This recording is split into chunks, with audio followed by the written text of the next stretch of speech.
Bonjour à toutes et à tous et bienvenue chez Mila. Nous nous retrouvons dans cette vidéo pour parler de la manière avec laquelle vous pouvez défendre vos droits, grâce à l'information juridique, par vous-même. Aujourd'hui, nous allons parler automobile. Ça tombe bien, car on aime ça chez Mila.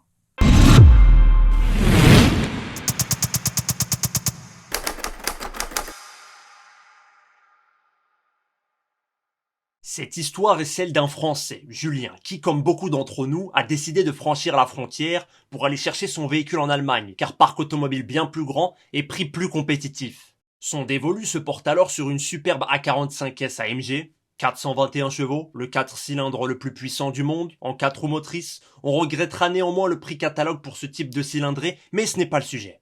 Après essai et négociation du prix, le contrat de vente est conclu et le véhicule est acheté. Julien retourne donc en France avec sa nouvelle voiture. Après 3 mois d'utilisation, il compte s'en séparer pour changer de véhicule. Néanmoins, peu avant la vente, il se rend compte d'un mauvais feeling dans la direction et de bruits parasites qui apparaissent un peu partout dans l'habitacle. Il part donc en concession pour faire diagnostiquer son véhicule dans le doute. Après plusieurs jours, il reçoit un appel du concessionnaire. Le diagnostic tombe. Le véhicule aurait probablement eu un accident et aurait été réparé à la va-vite. L'un des deux amortisseurs fuyait, les ressorts n'étaient pas adaptés et les supports airbag auraient cassé durant le choc entraînant les bruits parasites entendus dans l'habitacle. La facture tombe, 5300 € de réparation. Nous sommes clairement en présence d'un vice caché. Dès lors, comment régler ce genre de problème ? Le propriétaire a hésité quant à la procédure judiciaire et a décidé de faire appel au préalable à notre service d'information juridique pour tenter de régler son différend à l'amiable avec le vendeur allemand. Petite parenthèse, dans le cadre de l'information juridique, notre service, nous vous communiquons simplement les règles de droit applicables à votre cas. Nous ne pouvons pas vous guider, ni même vous donner un avis ou un conseil. C'est à vous de lancer les négociations et d'argumenter par vos propres moyens. D'où le faible prix de notre prestation. Cela étant dit, reprenons. Vous le savez sans doute déjà mieux que quiconque, mais restez diplomatique dans la démarche. Julien a tout d'abord envoyé un message au garage allemand pour lui exposer la situation et demander des explications. Le garage, étonné, rétorque qu'il n'était au courant de rien. Julien rétorque alors à son tour en lui montrant les preuves par le biais de photos et de vidéos que son garagiste lui a envoyées. Il lui fait également part du devis des réparations s'élevant à 5300 €. Le garagiste, dans une ultime réponse, énonce encore une fois qu'il est désolé, qu'il n'était au courant de rien, mais qu'il n'est pas en mesure de payer ses réparations, sous-entendant que Julien pourrait être de mauvaise foi en ayant accidenté lui-même son véhicule. Lorsque les négociations patinent dans la choucroute, il faut savoir faire comprendre à son interlocuteur que vous connaissez vos droits. C'est à ce moment-là que Julien a fait appel à nos services. Nous lui avons alors communiqué les règles de droit en lien avec son cas pour qu'il puisse se défendre par lui-même, en invoquant les bons fondements. Julien renvoie donc un message au garagiste allemand avec un argumentaire fondé sur la loi, lui expliquant qu'il le poursuivra en justice si elle refuse de participer aux frais de réparation du véhicule qu'il a acheté. Le garagiste invoque alors des arguments fallacieux pour tenter de dissuader Julien, parmi lesquels qu'en cas de procédure judiciaire, seul le droit allemand s'appliquerait, que le consommateur français n'aurait pas moyen de poursuivre le vendeur allemand sous prétexte qu'il ne réside pas dans le même pays.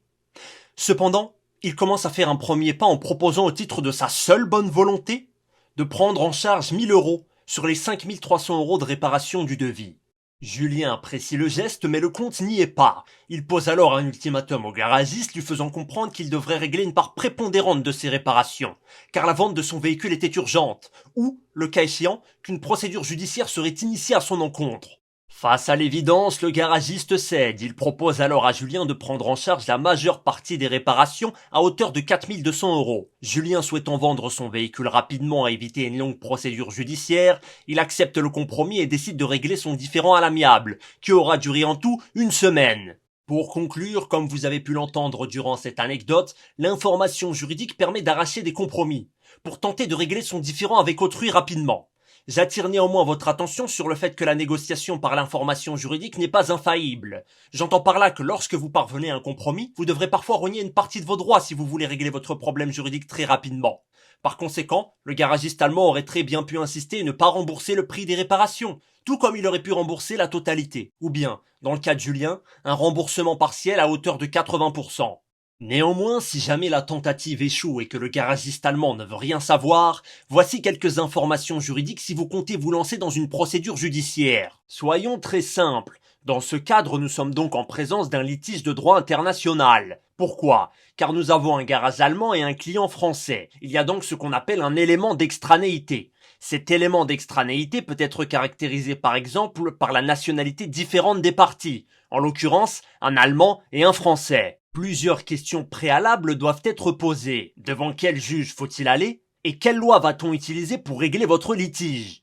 Parlons tout d'abord du juge. La première des choses est de regarder votre contrat de vente si vous en avez un. Votre contrat prévoit-il une juridiction particulière en cas de litige? Par exemple, une clause dans le contrat qui dirait que, en cas de litige suite à la vente, le juge allemand sera compétent pour trancher le dit litige. Si une telle clause existe dans votre contrat, il est possible que la juridiction ciblée soit choisie. Néanmoins, ces clauses dans un contrat conclu entre un professionnel et un particulier, dans le cadre d'un contrat de consommation, peuvent ne pas être valables. Étudions dès à présent ce que dit la loi en la matière. La règle de base est: le tribunal compétent est celui où habite la personne que vous poursuivez en justice.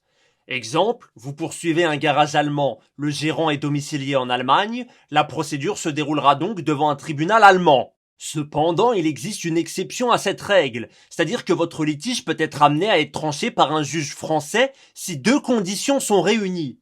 La première est que votre contrat doit être un contrat de consommation. Mais alors, qu'est-ce qu'un contrat de consommation, me diriez-vous?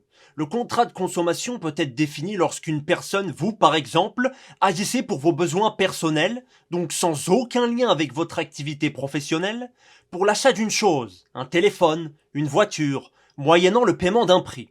C'est-à-dire que si vous achetez un véhicule en Allemagne et à un garage allemand sous ces conditions, c'est un contrat de consommation. Parlons dès à présent de la seconde condition. La deuxième condition sera remplie s'il y a des éléments concrets dans les faits qui rattachent votre contrat à la France. Mais alors, à quoi renvoient ces éléments concrets qui doivent rattacher votre contrat à la France? Raisonnons dans le cadre d'un exemple. Si le garage allemand fait de la publicité dans le but d'attirer des clients français, ou bien s'il exerce une activité en France, vous pourrez porter votre litige devant le juge français. Le cas contraire, si vous visitez un site internet allemand, avec un garage allemand, qui cible principalement le marché allemand, le juge qui tranchera votre litige sera allemand. Ça fait beaucoup d'Allemands. Passons à la seconde problématique. Quelle loi va être utilisée pour régler votre litige? La règle de base, le principe est que la loi qu'on utilisera pour trancher votre litige sera celle où le vendeur a sa résidence habituelle. Prenons un exemple. Vous allez en Allemagne pour acheter un véhicule à un concessionnaire, à un garage allemand. Le gérant de ce concessionnaire, de ce garage, est domicilié en Allemagne. La loi allemande sera utilisée. Néanmoins, et vous le saviez sans doute, il existe une exception à ce principe. Par exemple, l'on va rechercher quel pays, la France ou l'Allemagne, a les liens les plus étroits avec ce contrat, par des critères concrets. Prenons deux exemples. Le premier, où la loi allemande aura vocation à être utilisée. Le second, où la loi française aura vocation à être utilisée. Premier exemple. Vous partez acheter votre véhicule sur place, en Allemagne, avec un vendeur allemand. Tous les éléments en lien avec ce contrat sont allemands, n'est-ce pas? La loi applicable à votre litige sera donc la loi allemande. Deuxième exemple. Vous achetez votre véhicule à un garage allemand, qui exerce une branche de son activité en France, avec un site internet en français, ou qui cible directement le marché français. La loi française peut être amenée à s'appliquer. Pour finir, quelle est la loi la plus favorable aux consommateurs français? À ce niveau-là, pas de panique. Que ce soit la loi allemande ou la loi française, le consommateur est protégé et peut obtenir gain de cause. Cependant, il est vrai que la loi française vous offrira plus de garanties que la loi allemande, dans bien des domaines. C'est pourquoi il est très important de voir s'il y a des éléments concrets qui rattachent votre contrat à la France, car la loi française vous offrira bien plus de garanties. Mida, parce que nul n'est censé ignorer la loi.